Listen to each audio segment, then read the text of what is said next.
Eis que alguém aproximando-se disse-lhe: Bom mestre, que bem farei para conseguir a vida eterna? E ele disse-lhe: Por que me chamas bom? Não há bom senão um só, que é Deus. Se queres, porém, entrar na vida, guarda os mandamentos. Disse-lhe ele: Quais? E Jesus disse: Não matarás, não cometerás adultério, não furtarás, não dirás falso testemunho. Honra teu pai e tua mãe e amarás o teu próximo a ti mesmo.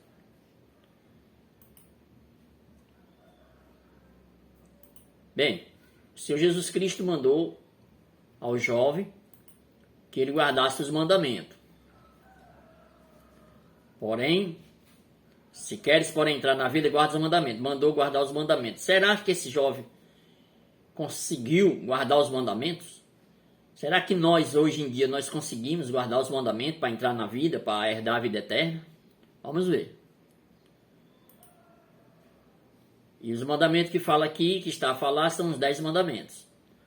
Porque disse-lhe ele, o jovem, né? Quais? E Jesus disse: Não matarás, não cometerás adultério, não furtarás, não dirás falso testemunho. Honra teu pai e tua mãe e amarás teu próximo a ti mesmo. Bem, esses são os mandamentos, os 10 mandamentos. Jesus mandou que ele os guardasse. Foi o que ele disse para Jesus. Disse-lhe o jovem: Tudo isso tenho guardado desde a minha mocidade. O que me falta ainda? Bem, ele afirmou que desde a mocidade dele, desde jovem, né?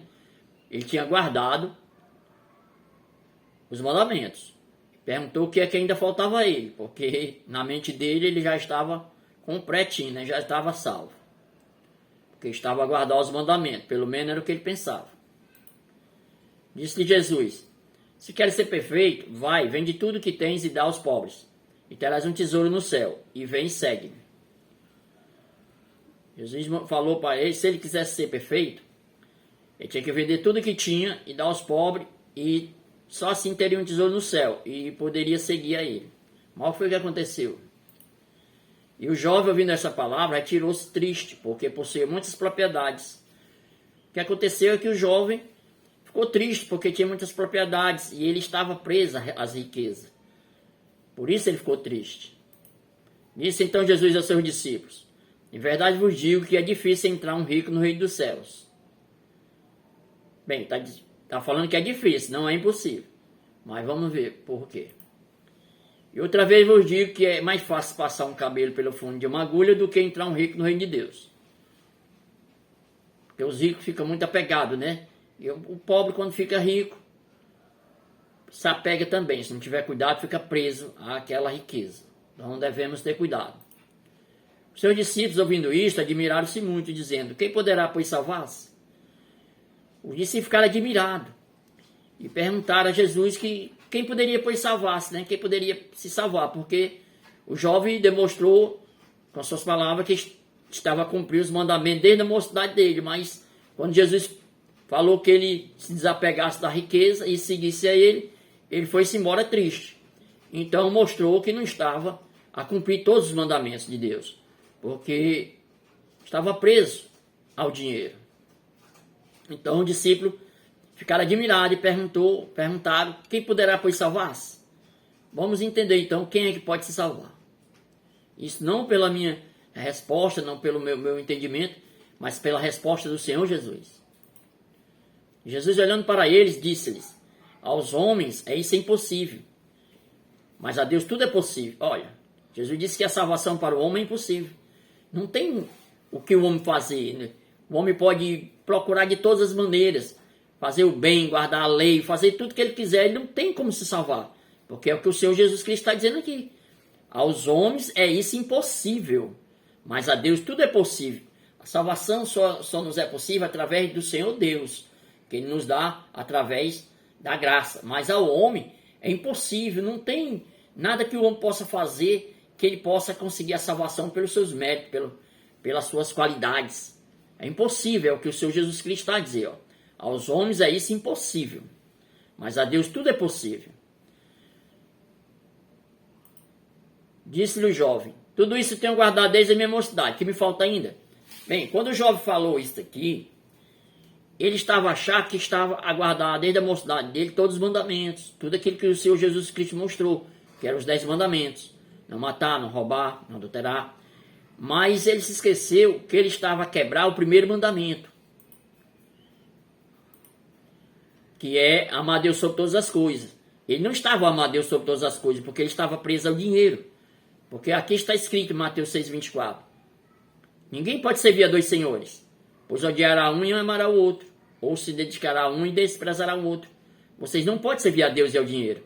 A pessoa não pode servir a Deus e ao dinheiro. A pessoa que serve a Deus, ele pode ter dinheiro, claro que pode. Se o seu Deus permitir, ele terá. Pode ter. Ele não pode ser preso ao dinheiro. E esse rapaz estava preso ao dinheiro. Ele cumpriu os mandamentos, alguns pelos esforços dele, ele achava que cumpria, mas não conseguia cumprir o primeiro mandamento, que é amar Deus sobre todas as coisas e estar desapegado das coisas materiais, das coisas desse mundo. Mas ele estava apegado ao dinheiro. Ele não estava amando a Deus sobre todas as coisas. Então o que acontece?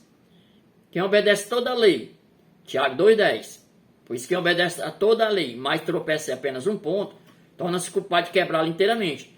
Bem, mesmo que ele estivesse vivendo 9 mandamentos, mas ele estivesse quebrando um mandamento, ao que acontece? Ele seria culpado de quebrar inteiramente. Se a pessoa viver os 9 mandamentos, são 10, mas quebrar um, ele se torna culpado de quebrá-la inteiramente. Ou a pessoa vive os 10 mandamentos por inteiro, ou não tem como se salvar.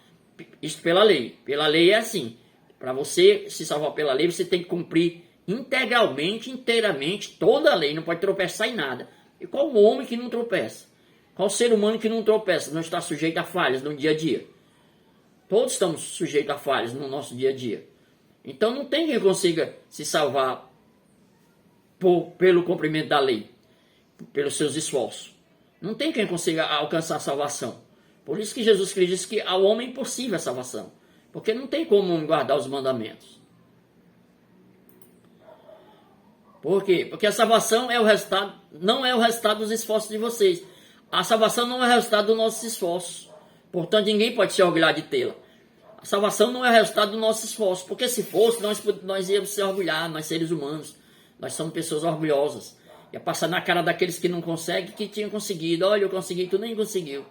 Então, o que acontece? A salvação não é o resultado dos esforços humanos. Aqui está de vocês, quer dizer, nosso, né?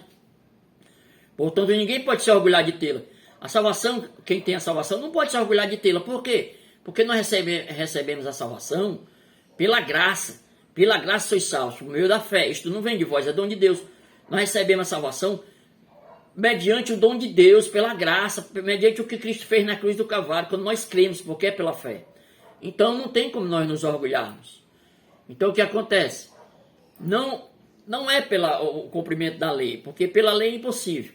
Jesus Cristo disse que é impossível, de todas as maneiras. Não tem como o homem se salvar pela sua capacidade, pelos seus esforços. A salvação é por meio da fé. Isto é, não vem de nós, é um dom de Deus. É Deus que nos concede a salvação, mediante a fé que nós temos no que Jesus Cristo fez. Mediante a fé que nós temos na palavra de Deus, no que Deus fez através de seu Filho, Jesus Cristo, por nós. E assim nós alcançamos salvação. Espero ter alertado a vocês para abrir a mente, para entender que a salvação não é pelos nossos méritos, não é pela nossa capacidade humana, não é por nós cumprirmos a lei de Deus. Porque a lei de Deus, nós só cumprimos a lei de Deus quando nós somos guiados pelo Espírito Santo. E nós a cumprimos pelo amor. E quando a cumprimos pelo amor, não é para nós ser salvos, é porque já estamos salvos. Assim, nesta hora, eu agradeço em nome de Jesus Cristo essa oportunidade. Que vocês possam se interessar mais e mais em ler a palavra, em estudá-la e despertar para entender o que está escrito, não os ensinamentos errôneos que nós recebemos há tantos anos. Vamos despertar para a verdade. Em nome de Jesus Cristo. Amém.